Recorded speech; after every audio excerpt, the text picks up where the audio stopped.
Guys, this live I'm gonna do is it's a little special today because what I want to share with you guys is how drug cartels capture people, communities, and recruits families to get into the trade. And we all know what is actually happening in Sierra Leone currently.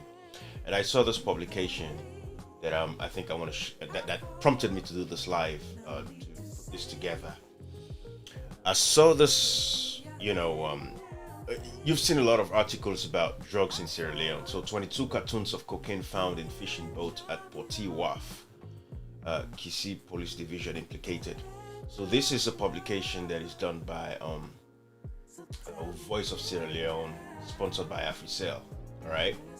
And by the way, thanks to brother Reggie Cole who shared this with me. But what I'm going to do for you is, because I have this video, as you can see, of this gentleman on the screen here, and he's going to tell you how he was recruited into drug smuggling. This was way back in the 70s, 80s, and imagine how sophisticated things have gotten over the years.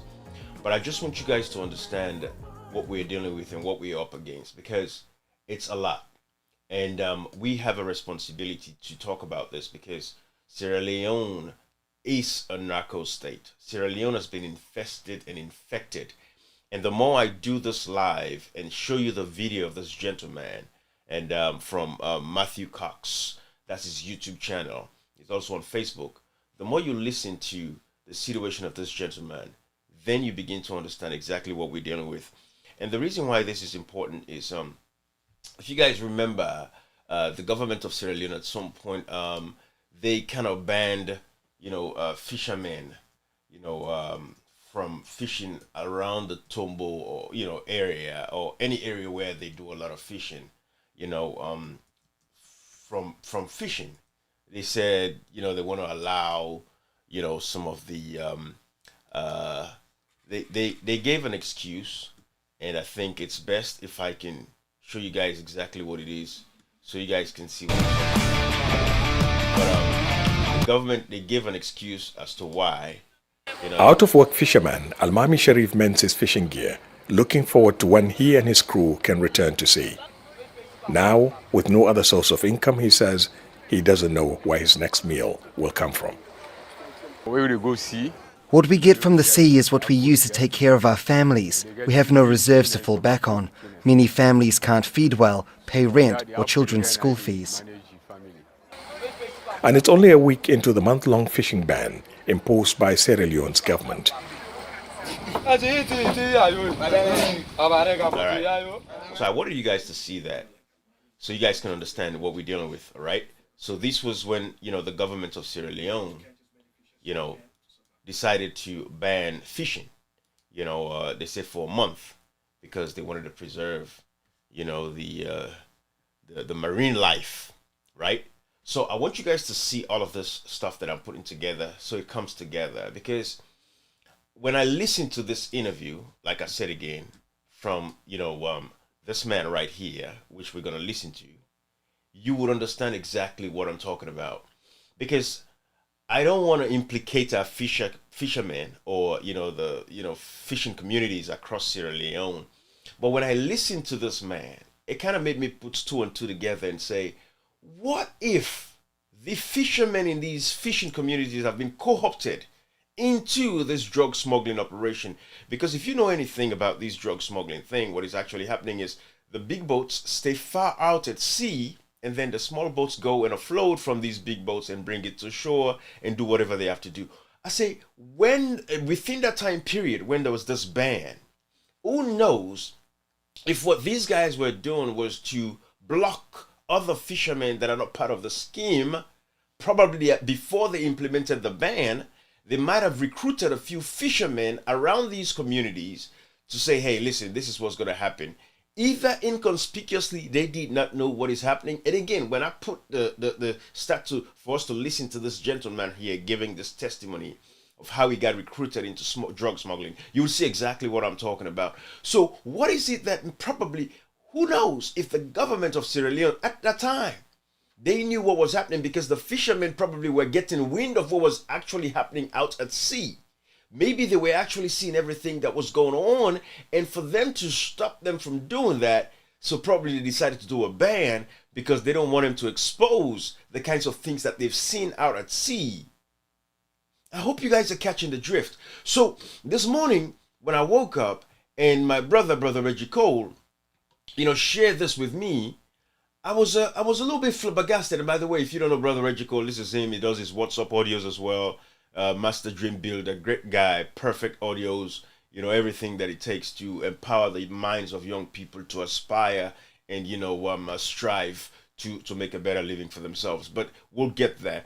But he shared this publication with me, and I connected this video that I watched a couple of days ago. I said, "Oh, I have to share this with Sierra Leone and the community at large and across the globe, basically, so everybody's on the same page." Because I don't have a problem with these drug people. They can do the drugs, but take it out of Sierra Leone. We don't want our country to be their country. We saw how the United States treated Venezuela. Saying that the president was involved in drug trafficking, and of course elections were being rigged, and that's very similar to Sierra Leone. So I don't want to waste your time, but I wanted to show you these because, again, what if families that you and I think are just, normal, regular people, fishermen in their communities, what if they've been co-opted into these drug smuggling activities? So it has become a bigger thing than what we actually expected at this particular point in time. What if, because if you listen to everything, the president of the country has never spoken about these drugs. We all know that the biggest drug dealer, Boleos, is in Sierra Leone. Jos Leidekes, from Breda, Netherlands, who's wanted by Belgium, Netherlands, and all these other countries, right? You all know that. That's a fact there. I'm not going to go into all of that right now. That's not the purpose of this. But I'm going to let you listen to this interview. But before we listen to this interview, let me just read what was written here by, the Voice of Salon newspaper. Information reaching Voice of Salon newspaper reveals that that in April 2026, a fishing boat known as Shenke Stars reportedly found 22 boxes of cocaine at sea, loaded them onto the boat, and later landed at Potiwaf. The Kisi Police Division, according to our information, acting on a tip-off, stormed the scene and allegedly took possession of the 22 cartons of cocaine before transporting them to the police station. When the police intercepted the cocaine, they fired tear gas at the scene and the situation became tense. The community was thrown into panic as police officers carried away the drugs. On their way to the station, one of the cartons reportedly opened and some of the cocaine was allegedly scattered among officers. However, only 15 cartons of the drugs were reportedly recorded at the Kisi police station, a confidant, revealed. Our source further disclosed that operational officers attached to Kisi Police Division were part of the operation. Community stakeholders at Potiwaf also confirmed the incident to the press, stating that the alleged drug seizure occurred in April at about 11 a.m. when Shenke Stars fishing boat docked with the suspected cocaine on board. Efforts made by this medium to get an official response from the Sierra Leone police regarding the allegations have so far proven unsuccessful. More on this subsequently. So now, again, when you listen to this video that I'm about to come and share with you guys from this gentleman, we're gonna go through it little by little so you can see how these drug cartels, recruit people, recruit families, recruit communities. When you listen to, and then the publication that I just read to you, you connect that with how these fishermen found, these, now they make it say found, right? They didn't say, okay, they went offshore to go and collect these drugs. They say found them. All right, so we're going to stick with the found. The fishermen found these drugs to bring it back to shore. They loaded it onto their boats and brought it back to shore. So I can tell you this. I'm not going to say these fishermen are guilty of actually knowing what they were doing. I'm not going to tell you that they were lucky or not lucky and they just found these drugs floating. I don't know the circumstances behind all of that. But I can tell you that, yes, drug cartels, it's possible in Sierra Leone that they have recruited Sierra Leoneans, fishermen in fishing, our communities. Because if a fisherman who barely has never even seen $5,000-$10,000, and they make a nice proposal to them and say, hey, listen, man, this is what you can do. You run this for us. This is what you get and all that kind of stuff. I guarantee you these guys would give it up easily. I guarantee that. So that is the situation we found ourselves in Sierra Leone, and that is why I want to talk about this one more time and share this with you guys. So without much ado, let us start this video right here of this gentleman, and I want you to listen with me, and let's. We done the largest job ever to come into the United States by boat. It was 122,000 pounds. It was done one night. How many boats? 19. There wasn't but 2 ways out of death or prison. So again, this is the story of Kent Daniels, all right? I want you to see this. This guy he's already been to jail. He's being released. He's free now. So he's sharing his experience. And when I listen to this, I'm like, oh my goodness, this is what might be happening across Sierra Leone. And we have a responsibility to put this out there and share with you guys. And that is what I'm doing for you guys. So let's listen. The islands we lived on, we're actually about 12 miles northwest of Chuckaluski, and the only way you get to these islands is by boat. In the same boats that we used to come, that started in commercial fishing, this is the same boat when I was 14 years old that I got into the drug smuggling with. And when I say I got in it, it was teetotally accident. My father come to me one evening, and we have to have so many pounds of fish at the fish house a week or we don't eat. So you hear that? It came into drug smuggling accidentally because it lives in a fishing community. They have to fish to eat. Remember that. So as you listen to the story, I want you to pay attention to how this young, now of course he's an older gentleman, but picture a 14-year-old boy, how he got into drug smuggling. I want you to remember that when you watch this. Pay attention to that. That's very critical as we go along in this. And I want you to relate that to our fishing communities across Sierra Leone and how our brothers that are fishermen can be susceptible to something like this. Easily they can be co-opted, recruited into these schemes. Because when you hear the amount of money involved in these drug activities, I am afraid for Sierra Leone at this particular point in time. I want to believe, and I pray it's not true, but I want to believe that families, communities, across those fishing, communities, they've been co-opted and they're part of this drug smuggling trade. So you and I can scream and yell and holler for all we want, but these people probably are the ones that are moving these drugs around. It is possible. It is possible. And therefore, we're in some deep shit, we're in some deep trouble. And Sierra Leone, as a country, this is why it's going to take a total reset. But let's continue to listen. He's telling us at 14 years old, whilst he was using his boat to go fishing because his father was sick. Listen to this. Listen to this. That's just the way it was. We had to have somewhere around 200 to 400 pounds of fish at night if we could fish. Mm-hmm. Anyway, I left the dock, and it was dark, and I was going to a place that we always fish, a place I knew. And I had crossed over the main channel from Chuckaluski, Everglades City channel, which is Barren River. And this is the main channel into Everglades. So I crossed over it, and I went into a creek, and I come out the other side into what we call Gaston Pass. And when I got there, a boat come up to me, and I slowed down and cut the motor, and he did too, and he asked me who I was. And I told him. He said, "Where's your dad?" I said, "He's homesick." He said, "Well, I need your boat." I kind of need the boat too to make a living. Right. He said, "Well, you come with me, you make a living." Well, you don't understand. If I ain't got about 400 pounds of fish at that fish house in the morning, my dad's going to kill me. All right. So right there, what he's saying, for my brothers that might not understand the accents that he has, because he's from Florida, so he has that southern growl, right? So that's why you might not understand the way he's speaking. But what he's saying, at 14, it was heading out to go fish because he had to catch at least 200 to 400 pounds of fish a night, at least to make a decent living for his family because his father was sick. So as he was pulling up, somebody stopped him and said, "Hey, man, I need your boat." This is a 14-year-old kid who just knows how to fish. And somebody stops him and says, "I need your boat." And he's like, "Hey, I need my boat too because I got to fish." Listen to the story. Pay attention. "You come with me," he says, "and you'll have the 400 pounds of fish at that dock." It says, so you come with me and you will have the 400 pounds of fish at that dock. Imagine a 14-year-old, your dad already told you, if you don't come back with fish to this house, don't bother come. Because you got to go get some fish because I'm sick. You got to get some fish or we might not be able to eat. And now somebody's telling him, if you come with me, you are going to have that 400 pounds of fish. Listen to the story. I said, what have I got to do? He said, well, you got to do this here. I said, how long is it going to take? He said, just a couple hours. Now, keep in mind that I'm Southern.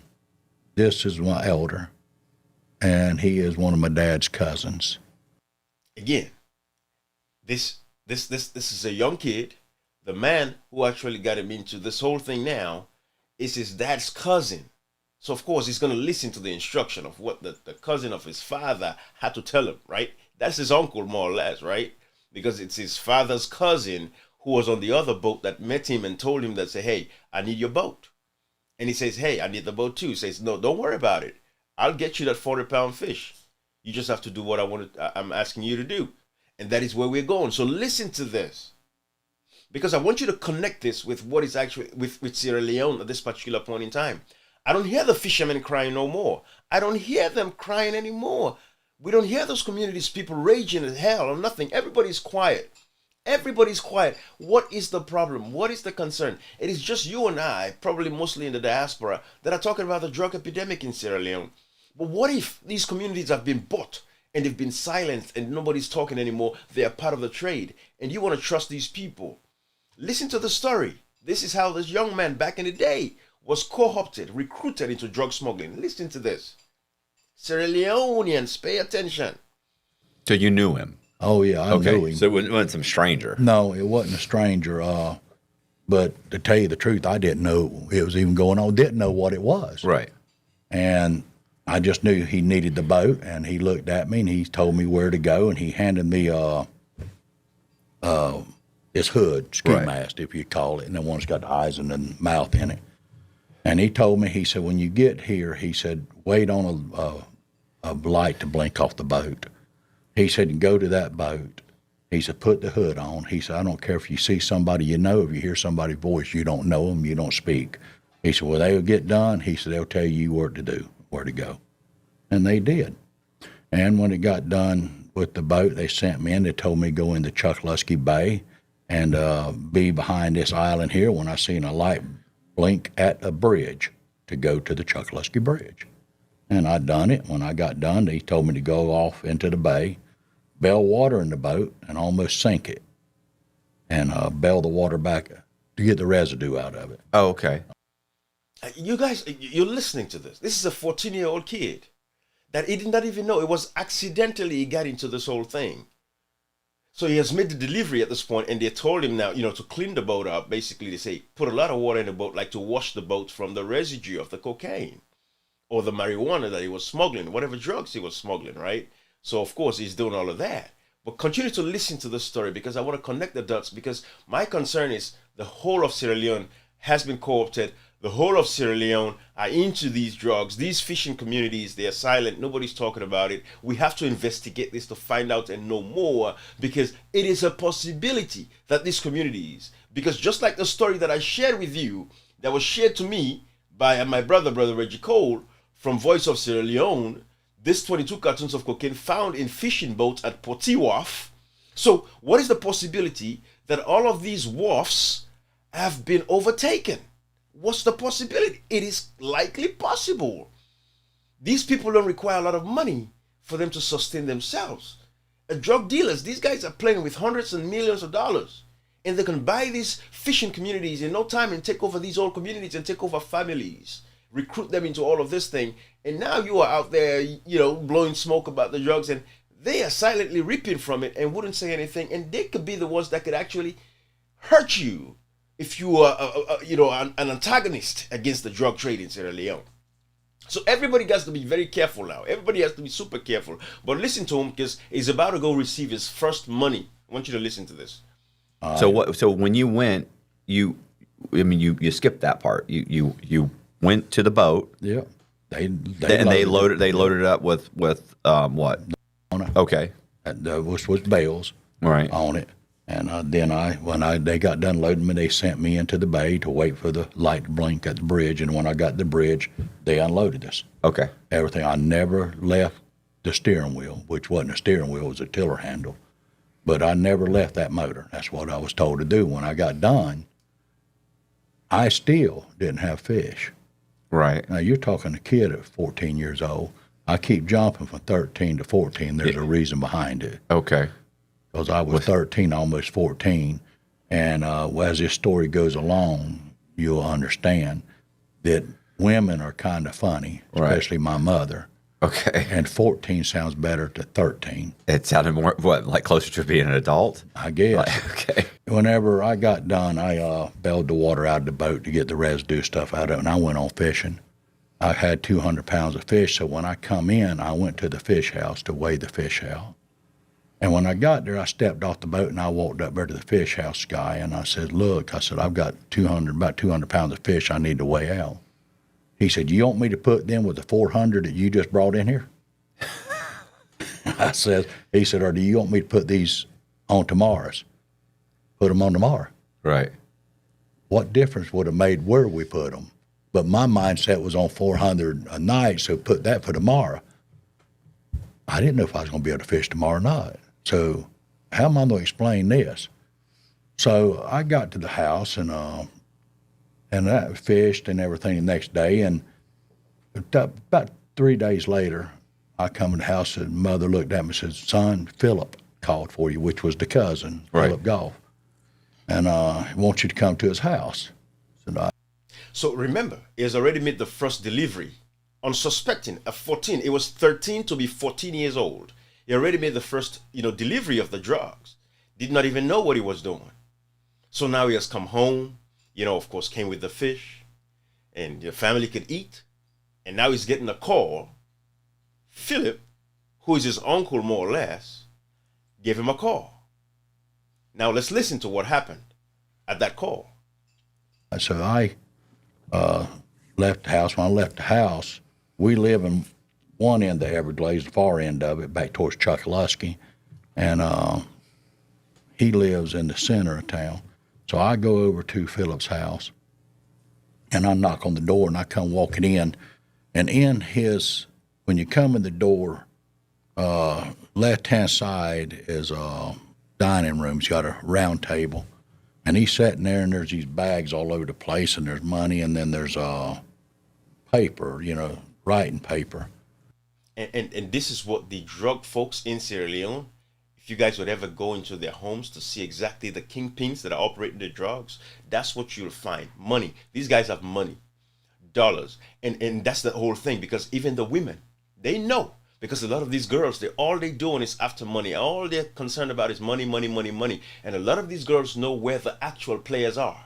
They've either signed NDAs, non-disclosure agreements to never speak about those kinds of things. Or if they even tamper to speak about it, they can get killed.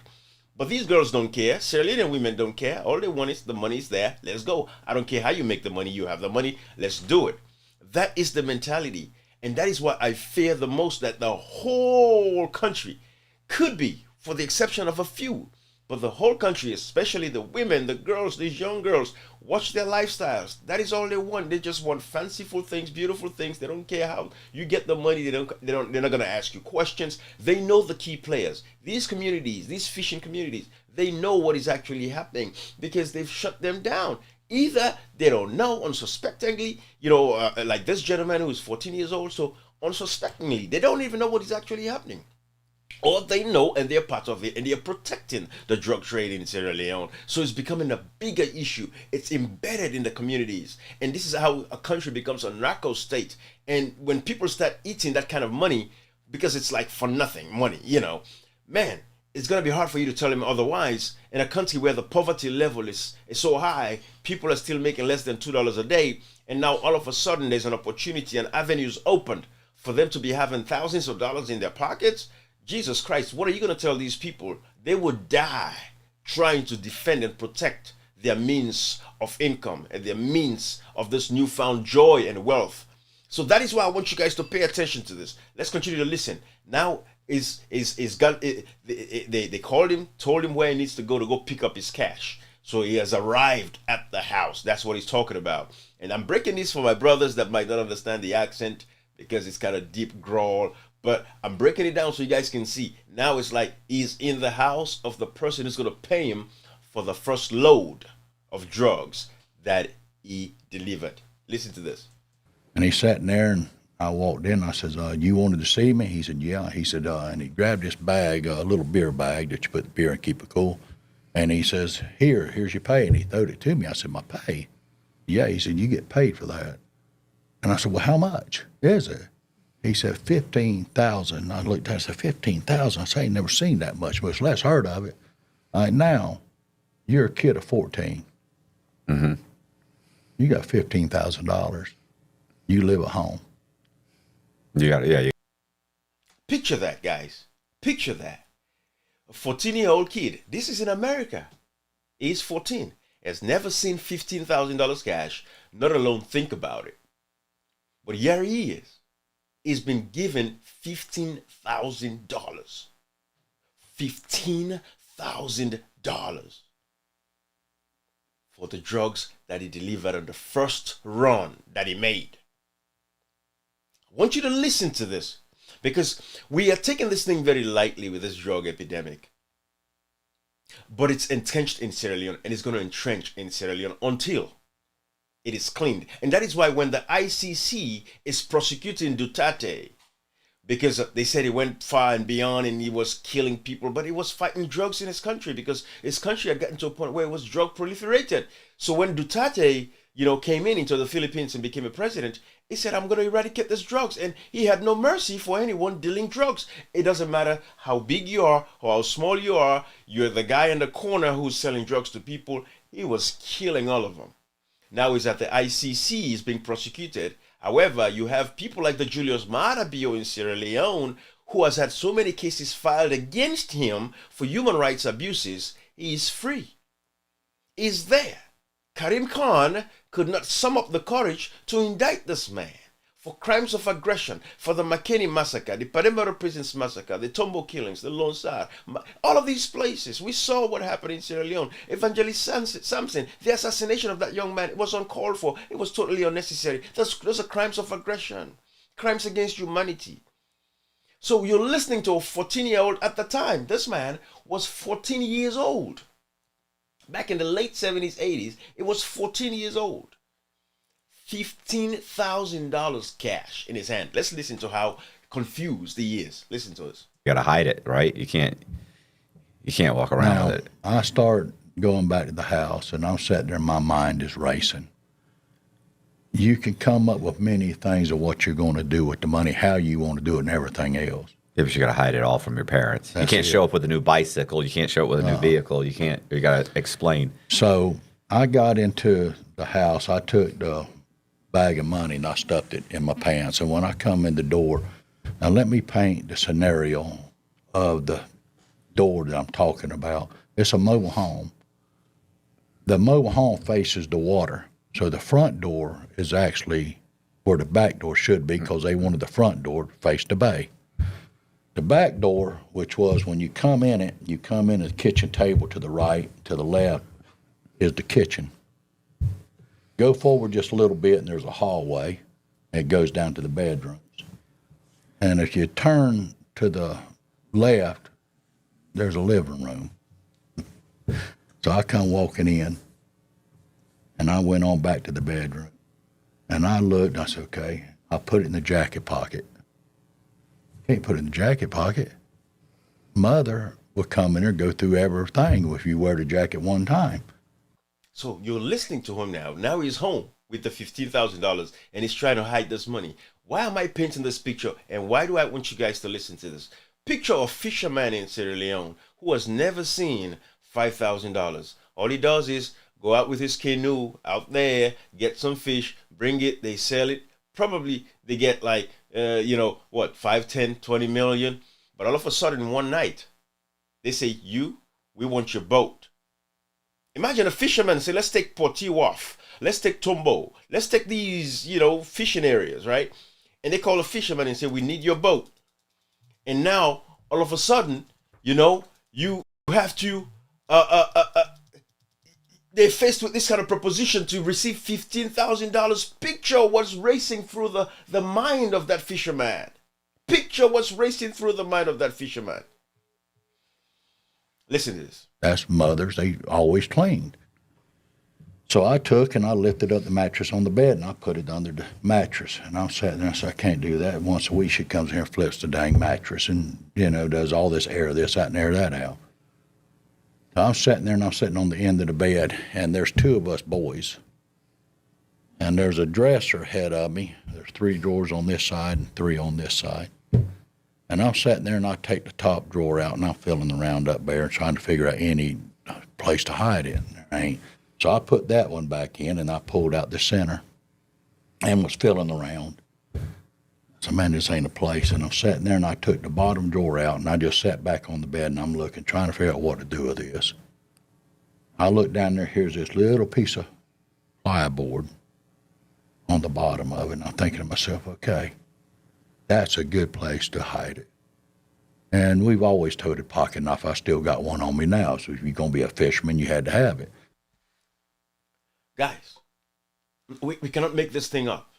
This guy at 14 has been recruited already.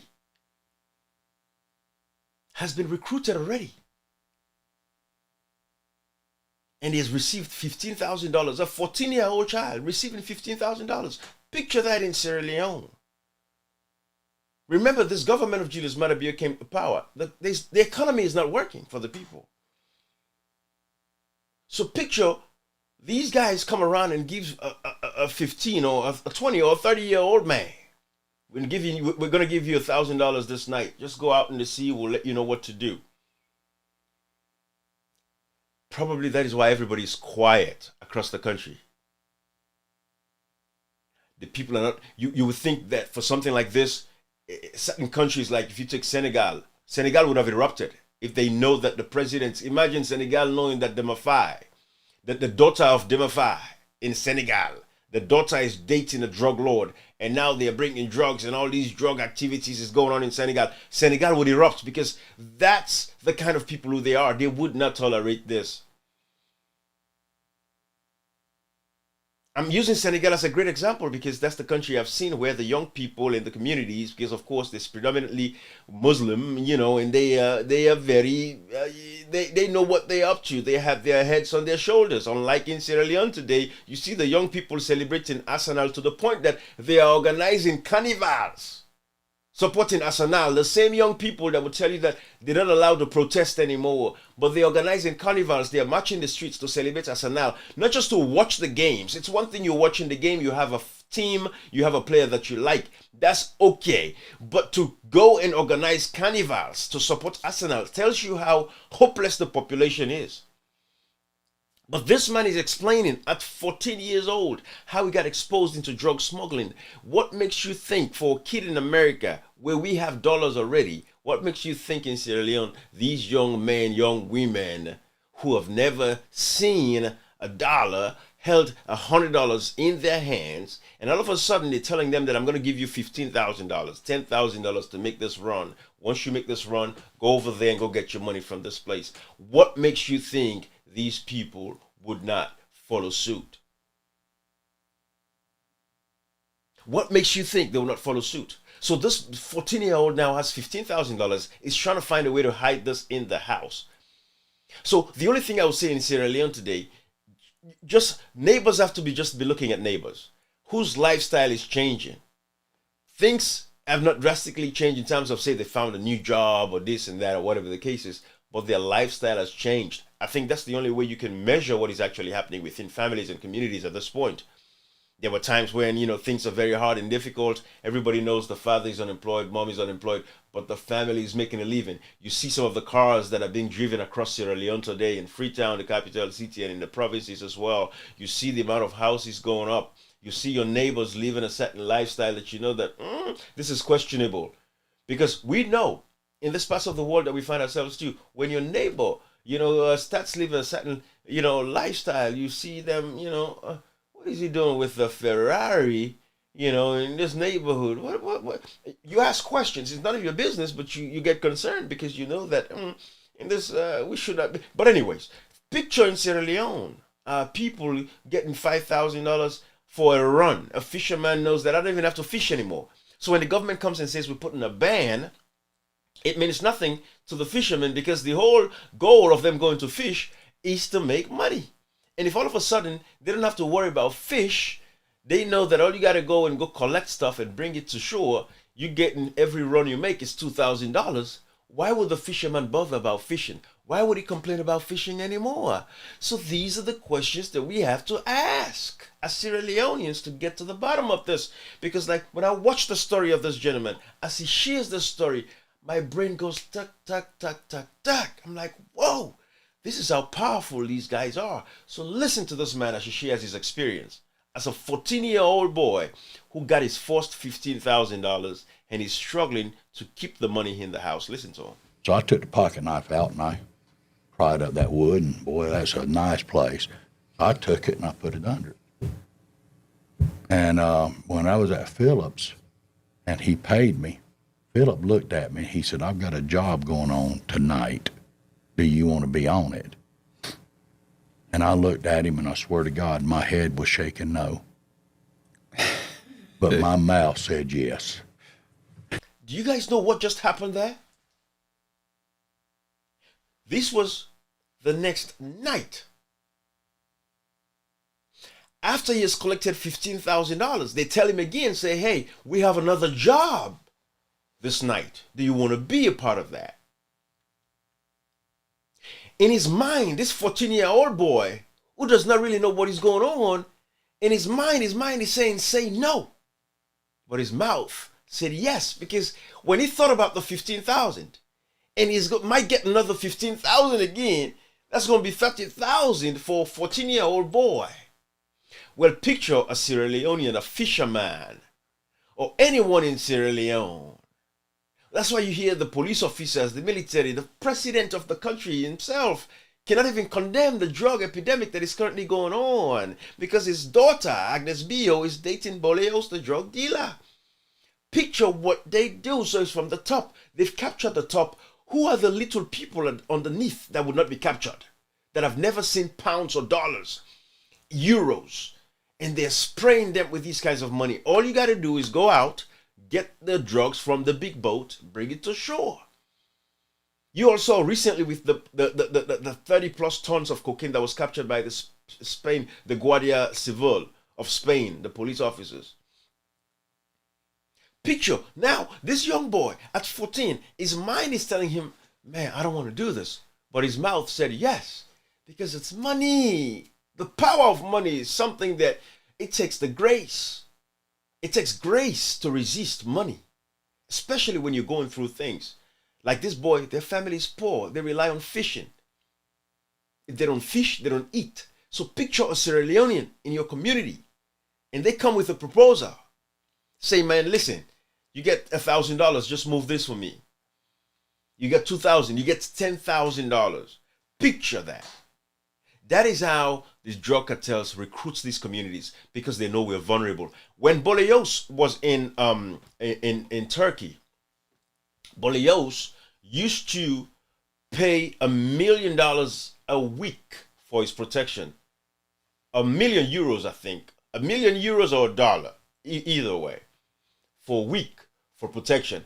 So in Sierra Leone, picture if he's paying these guys $200,000 a week for his protection, but there is some amount of money being crossed. There is some amount of money that is going towards his protection. So let's say what he was giving Turkey a week, he even gives that for a month in Sierra Leone. So if he was given a week of $1 million a week in Turkey just to be protected, picture it does that for a month in Sierra Leone, $1 million to the chief officers, the police officers. Picture how easy it is to capture a society. Money is power. It's a lot of power.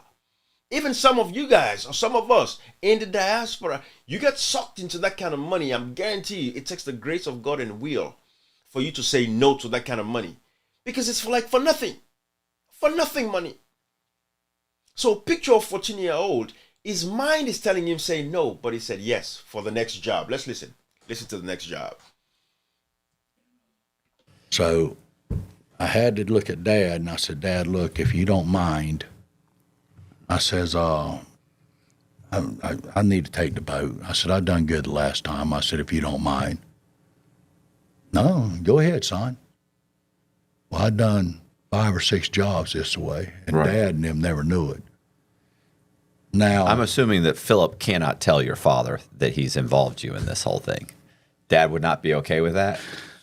no, Oh, okay. not at the time. My dad don't even know what it is. But there's another reason why, and it ain't that Philip wouldn't tell him. He would. He wanted Daddy, but now I was there. And after about 5 jobs, the women, back in them days, I don't know if they still do it now or not, they spring clean. When they clean, they dust, they move every goddamn thing. So now, at this point, he's getting to the point where he's done about 5, 6 jobs. So probably he's gotten like $60,000, $70,000 cash. Picture that. $60,000, $70,000 cash at this point because he's done about 5, 6 jobs. And what he's about to say now is how his mother at the time, found the money. Listen to this. So I was gone that day out playing around and doing whatever, and I come walking into the house. Daddy was sitting at the table, and I come walking in. Daddy, when I say drank, he drank vodka, and he'd take his Coke and set it next to it, and he'd take that vodka and turn it up, and then take him a swig of Coke. And he'd done this day and night. Daddy was a pretty good drunk, anyhow. Now, when I say drunk, Daddy wasn't an alcoholic. He could maintain. So he was a working alcoholic, if you want to call it that. Functional alcoholic. And a lot of times he could sit there and drink a quart of vodka or whatever, and you'd never know he drank it. But he done it all the time. So I come walking in the house, and I come through the back door, and he turned a cocked eye at me, you know how they do. And when Daddy talked, he was Southern, and he was right-handed. When he was serious, he'd always talk, and he'd bounce his left finger like that. And I come walking in, and he says, who in the god dang hell did you kill? Picked that bottle up and hammered it down into his swallow. I said, Daddy, you killed no goddamn body. I said, what the hell's wrong with you, drunk? My mind didn't go on the money. I didn't know what he was talking about. He said, son, what bank did you rob? He said, I don't know if I can help you or not, but if you tell me, I do the best I can do. Daddy, I ain't robbed no goddamn bank. What the hell's wrong with you? Here comes my poor mother out around the corner. Or do y'all remember the Army and Navy stores? Yeah. Do you remember the bags? They had the paper bags that had little handles on top of them. Anyway, she found the money. She had put the money in the bag. So she come out around the corner, and she looked at me. She said, where'd this money come from? And she dumped the money out on the table. And I looked at Daddy, and I said, Daddy, I've been hauling pot. He said, don't start your god dang shit, son. He said, your god dang mama's been hauling pots and pans around this god dang house all her married god dang life. She ain't never made no money like that. And don't try to tell me you're a better fisherman I am, because you're not. Now, where in the god dang hell did the money come from? I said, I've been hauling marijuana. What the god dang hell is marijuana, he says. My mother, she threw her head in her hand. She said, oh, God, Randall, he's on them drugs that's driving them kids crazy. He's going to die or go to prison. Well, half of that was right. So guys, this is how serious the situation is. You're listening to this man, and he's telling you, at 14-year-old at the time, now his mother has found the money that he's been hiding, that he's been making all this time. So now the money's on the table. Where did you get this money? Of course, he's confessing now that I've been hauling marijuana. That's what he used. That's what he said. And his daddy's saying, what is marijuana? Because his dad did not know what was going on. But this young 14-year-old kid who was co-opted into this drug smuggling innocently is now deep into it. Picture Sierra Leone and what might be happening right now with the proliferation of this drug epidemic that we have going on. Guys, This is real. This is real.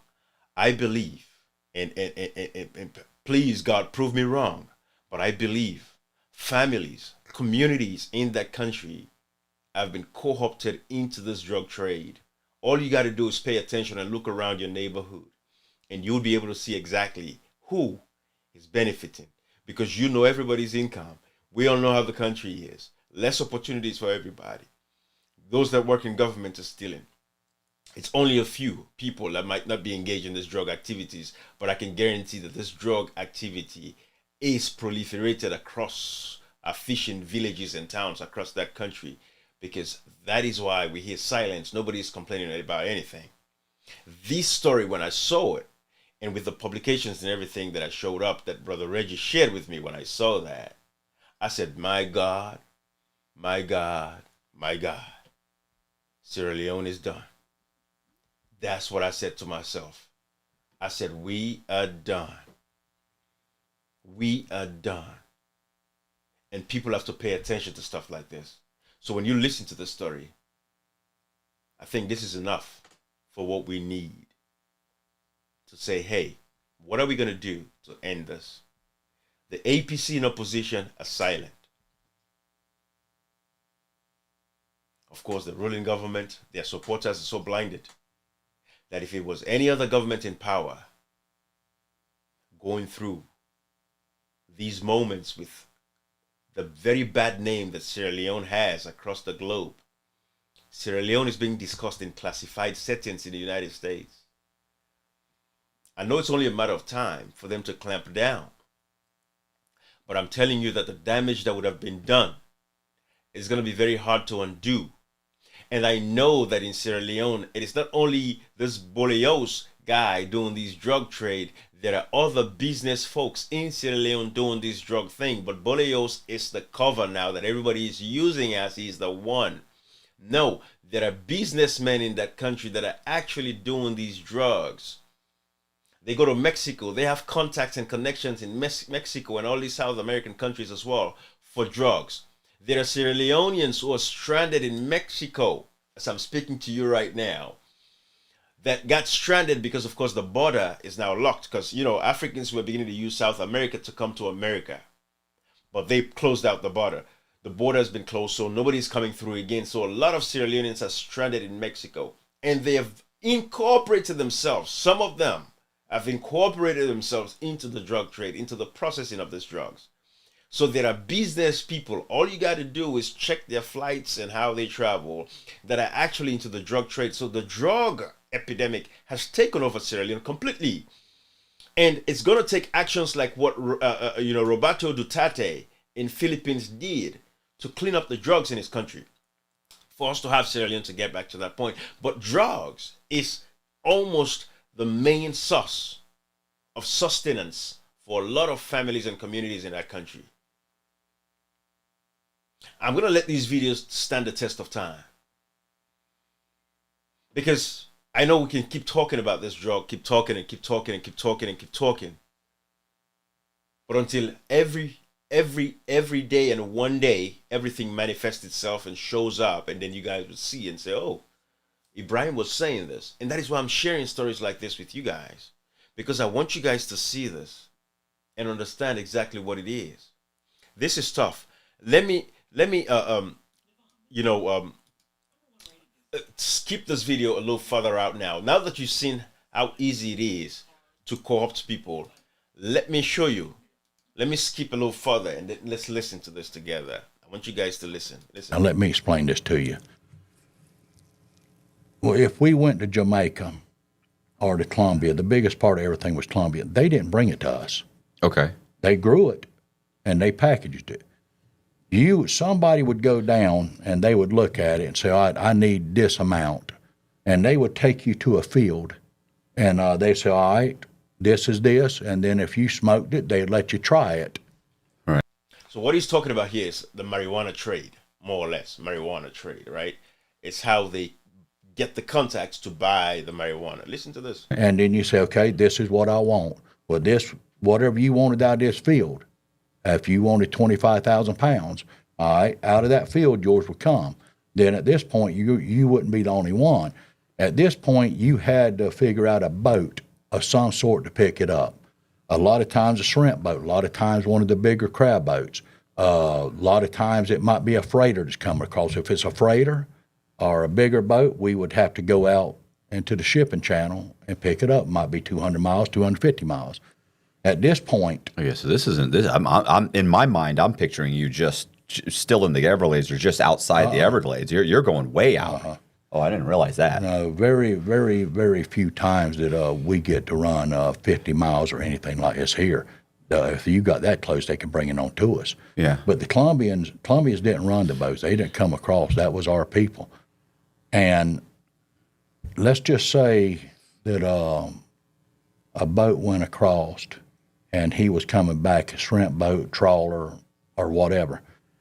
We would meet him at a certain time, and he would make a radio contact with us or with whoever, and we would go out there and meet them at night, and we would listen for the motor of that boat, that exhaust. If it was a crab boat, and it loaded, the exhaust coming out the butt end would be under the water, and it'd make a bubbling sound. If it was dry exhaust, it would come out the top like a shrimp boat would. It would be just like a car, but a loud car without a muffler on it. But Colombians, they might have come to Miami, but they didn't get into all that. Now the kind of stuff, yes, but if I left Colombia with a load, there was people that would follow it all the way across. Now these people, they might not make $1,000 a year. So they might pay them people $150, $200. And they might be over here for a week, 2 weeks, or 6 weeks. Whenever the job would come across, it was their job to make sure it got to land. If it didn't get to land, it got busted there, they would be busted with it. But they were not part of the United States, so they'd get exported back. So they couldn't get in no trouble here. If it made it on in, then they would go to where the pot was stored. And when it got to that point, anybody that had put money in it would come down and pick their stuff up. We got out here to a boat we had, and it was coming off a freighter. You would have lot number. In other words, if you was first on the lot, you might have 1,000 through whatever. Guys, you're listening in real time how the drug operation works, which is what we've seen. And we know that these guys go out in the boats, out to the big boats. Who are doing that? It is not boleos. They use these small fishing boats. And who are they going to recruit to run these boats to go out at sea, 100 miles out, 200 miles out, to go get the drugs from the freight? That is what you're listening. This is the operation. This is how it's operated. And this is why I want to share this with you. Like I said, this video is going to stand the test of times. You guys will listen to this and see exactly how it is done. You've seen how they get recruited. And now you see how you're listening to how the operation goes to go get the load of the boats out at sea and bring it in and everything. You might be picking up 250 bales. It all depends on the size of them. If it was 80-pound bales, you might be picking up 300 to make your 25,000. Over in Colombia, the Colombian gold, you're gonna pay about $10, $15 a pound. Over here, they were selling for $350. So there's a price there. So, and that's where the money is. When these guys buy the drugs from South America, they buy it cheap. When they come over here to sell, this is what he's saying. They buy, $50 a pound, right? But when they come over here, they sell $350, $400 a pound. And you know how it is for a kilogram of cocaine. It's like almost $100,000 for a kilogram. Just 1 kilogram of cocaine is over $100,000.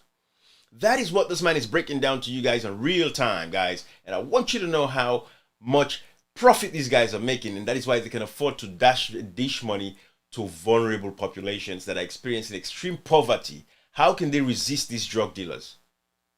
How can they resist these drug dealers? When they're giving you money that you've never seen all your life, and you probably would have never seen that kind of money till you die.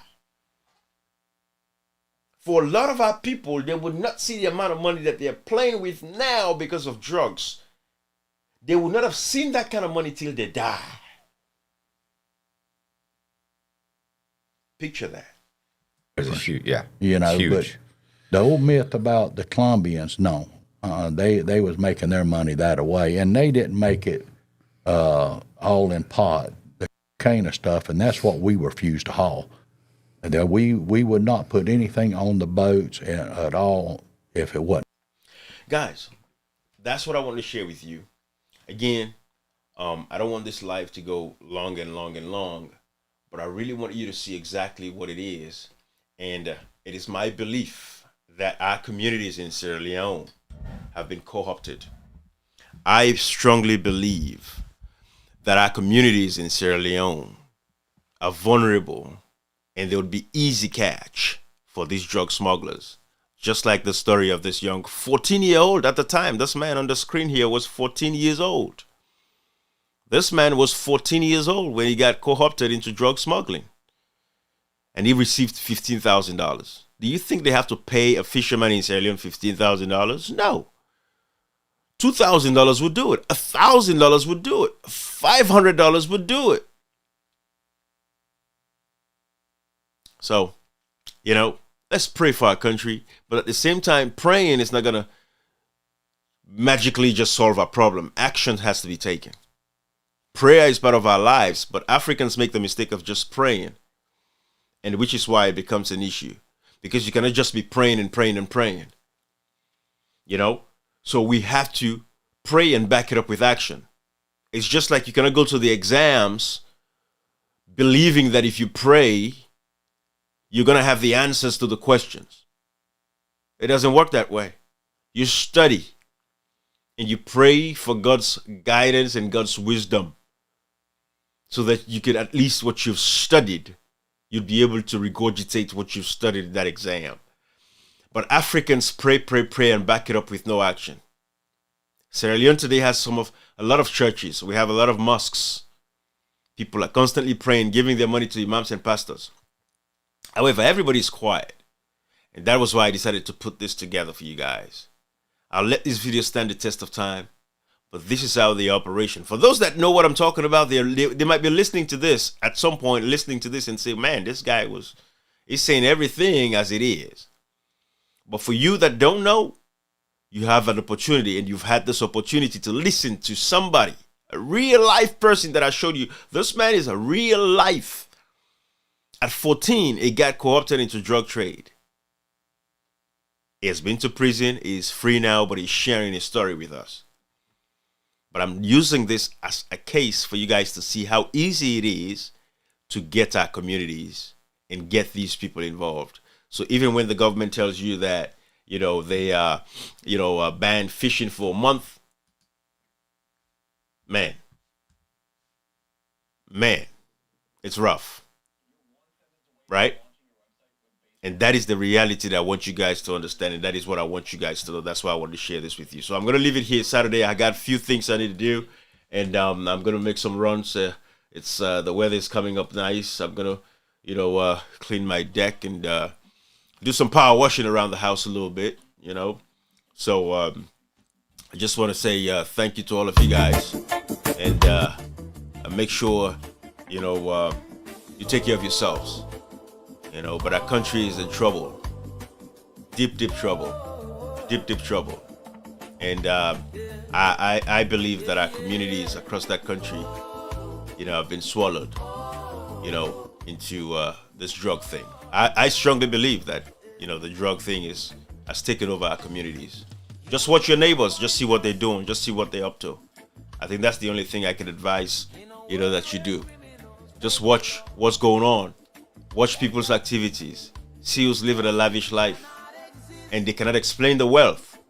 They cannot explain that wealth. They're part of the drug activities. All of a sudden, you see them driving a fancy car. Where did the money come from? I think, don't assume, but just be suspicious. Just be suspicious. Ask questions if you could.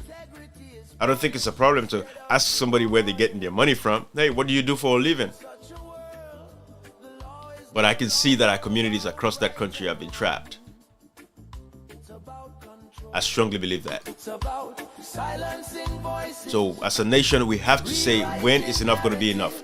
You and I have a responsibility. We have a responsibility. Ask your leaders. And this is beyond tribalism. We have to incorporate and inculcate a sense of nationalism and patriotism to the country. It should be about Sierra Leone, not about your tribe. If we're going to fight this drug epidemic that has taken over our country, you have a responsibility to say, yes, I love this person, I like this person, we belong to the same tribe, we belong to the same political party, we're from the same region, but you have to put the country over everything else so that our country does not become a narco state. Again, I have faith that America and all these other countries are going to take action, and they will get rid of the leaders that are actually, pushing these drug things, especially in Sierra Leone. I believe they'll get rid of Julius Maada Bio at some point. I believe that he'll be prosecuted at some point. But it's not going to happen if we don't apply the pressure as citizens. All right? We have to apply pressure. That is all I will say to you guys. But this drug in Sierra Leone has taken over our communities.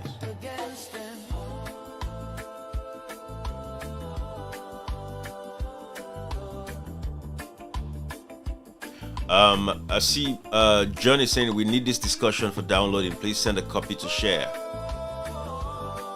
Well, I would say, John, when I'm done with the live, you can just share the link. Appreciate that, brother. Appreciate that. But it's sad. It's sad. But when I saw the story, and John, I don't know if you joined me when I started, but go back when I end this live and start all over, and you so you can hear from that man. 14 years old at the time when he started smuggling drugs, and the amount of money he was making. And then you have a country like Sierra Leone where poverty is on the rise. Poverty is people's lives, and now they're given a proposition to say you can make $15,000 for every load that you deliver. Man, the country is over. We're finished. So it's going to take some drastic measures to clean that up. It's going to take a total change of power in the first place. So if there's someone from the US government is watching this, it's going to take total power. And the people of that country, the good citizens, don't want to be looked at as Sierra Leoneans where we travel the world and say these people are drug people. Because, South Americans, they have that name. You look at a Colombian, well, all you think about is like they are the ones that have the strip malls or the strip clubs or dealing with drugs. Because that is what it has come to. So Sierra Leone, if you're traveling with a Sierra Leonean passport today, what is the possibility that you will not be looked at as a drug smuggler? And we've known of cases where people are being set aside because they say, you're from Sierra Leone, let's step aside and search this person, because they suspect that you might be smuggling drugs. That is what is happening. That is what is happening. So we have to be cautious. And we have to step up as Sierra Leoneans, because nobody's going to ask you your tribe or what political party you belong to when you travel. Your passport says Sierra Leone, and that's all that really counts. So every one of us that have a passport that says Sierra Leone, we are cooked if we don't bring this to an end and tell our people there is a better way to live our lives and should not rely on drug money. Because I guarantee you that our fishing communities and villages have been infiltrated heavily. They've been infiltrated heavily. And in a nation where people don't have protections, when they give you these monies, some people, they don't have a choice. They'll just take it anyways because they don't want to become a target. Because they know, okay, you have refused. So this person might be somebody that would go and tell. And so what would happen? They would eliminate you. They'll kill you. We see it happen in countries where there's drug issues. It can happen in Sierra Leone as well. It can happen. All right? But anyways, guys, let me leave it right here. And I wish everybody the best. If you're just joining me, I'm ending the live now. It's over an hour. I just wanted to talk about this drugs and how it infiltrates communities. So thank you, everybody. Have a beautiful weekend, and bye-bye. Share, share, share. All right? Bye-bye, guys. Thank you so much. All right.